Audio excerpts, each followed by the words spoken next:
Halo semuanya, halo Kak Bias. Di sini saya Anina Salsabila. Saya dari Ilmu Komunikasi 2019 dari kelas Ilkom B. Nah, di sini saya ingin menjawab 2 pertanyaan dari kuis terakhir yang dikasih sama Kak Bias. Nah, langsung aja ke pertanyaan pertama, yaitu konsep atau teori apa yang saya pahami selama 1 semester saya belajar di komunikasi antar budaya ini. Nah, untuk materi yang saya pahami itu ada low context sama high context. Nah, untuk low context tersendiri itu apa sih? Nah, low context itu dimana komunikasi disampaikan secara eksplisit, to the point, tanpa berbasa-basi. Nah, biasanya tuh negara-negara yang menganut low context itu ada Amerika dan juga Eropa. Nah, kalau sebagai contoh, jadi kalau misalkan low context itu kita tuh pokoknya menyampaikan sesuatu tuh harus pada poinnya. Jadi kita nggak perlu bertele-tele dan tidak perlu berbasa-basi, karena hal itu hanya akan membuang-buang waktu. Nah, sebagai contoh kalau misalkan dalam hal pekerjaan, misalkan saya itu bekerja dalam suatu perusahaan, terus saya nih punya manajer. Nah, terus di dalam perusahaan ini pekerjaan saya, kinerja saya selama sebulan itu misalkan nggak bagus atau jelek gitu. Nah, atasan saya akan secara langsung bilang ke saya, kalau misalkan pekerjaan kamu selama sebulan ini tuh, atau kinerja kamu selama sebulan ini tuh kurang. Jadi saya tuh berharap bulan depan kamu bisa meningkatkan kinerja kamu dan kamu bisa menjadi pribadi yang lebih baik untuk bekerja selama sebulan ke depan. Nah, dari situ, dari pernyataan manajer saya itu, saya tahu persis kalau keinginan dia adalah saya bisa meningkatkan kinerja saya di bulan depan. Nah, itu termasuk dalam low context culture, karena dia menyatakan secara langsung kepada saya bahwa kinerja saya itu jelek dan saya harus meningkatkan kinerja saya di bulan depan. Nah, untuk contoh lainnya, misalkan saya bekerja dalam sebuah kelompok.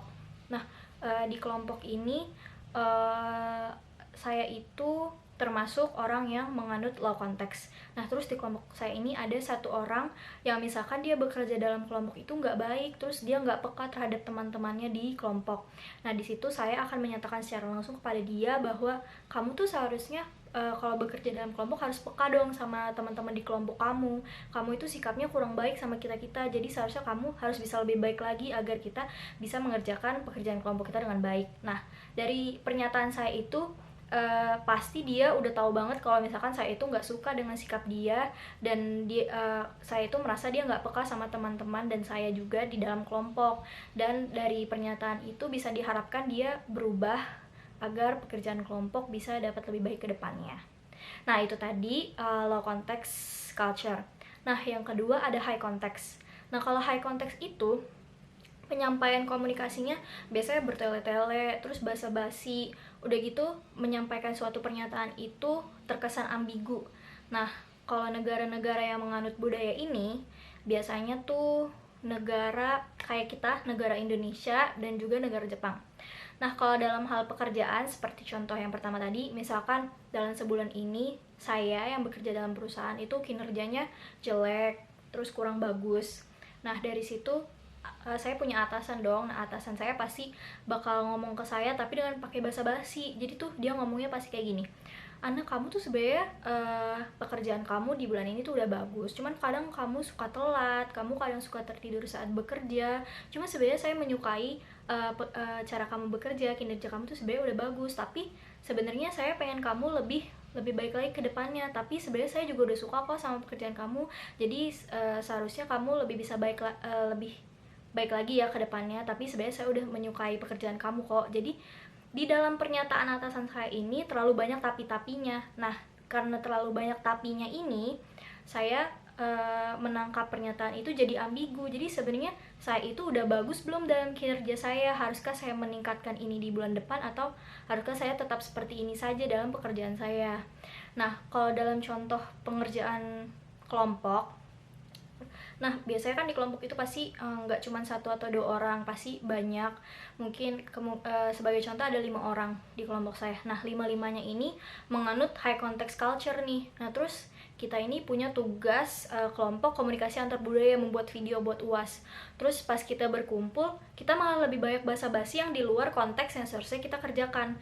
Kayak seharusnya kita ngerjain video komunikasi antar budaya, kita malah berbahasa basi terus ngomongin hal lain kayak bergosip lah, atau kita gibah tentang orang lain dan segala macam. Itu kan namanya high context culture, dimana kita tuh lebih banyak berbahasa basi daripada mengerjakan atau berkomunikasi sesuai dengan konteks yang seharusnya.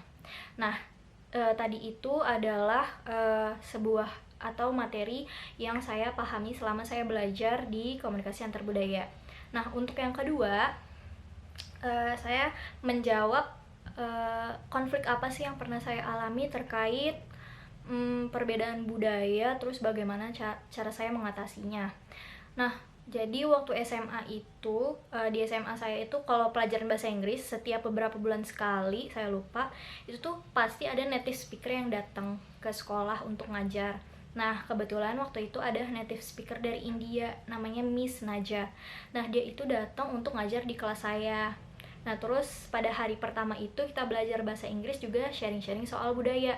Kebetulan saya itu waktu itu gak banyak tahu soal budaya yang ada di India dan bagaimana makanan-makanan India yang harusnya dimakan dan tidak dimakan dan segala macamnya, itu saya belum banyak tahu tentang India. Nah, terus kita sharing-sharing nih soal makanan. Miss Naja minta rekomendasi sama saya, makanan apa nih yang harus saya makan selama saya di Indonesia, selama saya ngajar di sini selama seminggu, kata dia gitu.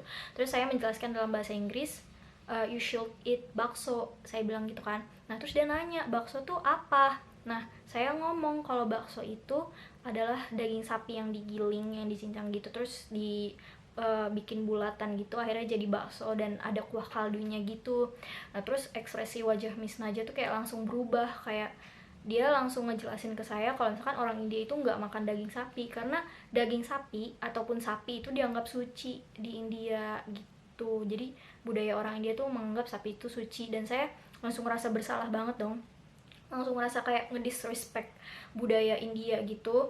Dan saya langsung diem pada saat itu, dan saat kelas selesai, karena saya bener-bener ngerasa bersalah banget, saya nyamperin Miss Naja ke ruangannya, terus saya menjelaskan kenapa saya merekomendasi bakso, karena saya nggak tahu tentang budaya India, terus saya minta maaf. Nah, untungnya pada saat itu Miss Naja ngerti banget kalau saya itu memang belum banyak tahu soal India. Terus akhirnya kita berdua memutuskan untuk lebih terbuka dan lebih banyak sharing gitu, soal budaya juga soal bahasa. Dan akhirnya karena lebih banyak sharing itu, entah kadang saat istirahat kelas ataupun di WA gitu, Miss Naja akhirnya nunjuk saya sebagai asistennya dia untuk membantu dia mengkoordinasi nilai bahasa Inggris di kelas saya. Jadi dengan saya mengatasi itu, saya juga dapat teman baru yang budayanya berbeda, juga negara dan bahasanya berbeda dari saya. Dan sampai sekarang juga saya dan Miss Naja, ya walaupun jarang komunikasi, sering suka like di Instagram gitu. Nah, jadi itu tadi dua jawaban yang bisa saya sampaikan untuk Kak Bias yang udah bertanya 2 pertanyaan.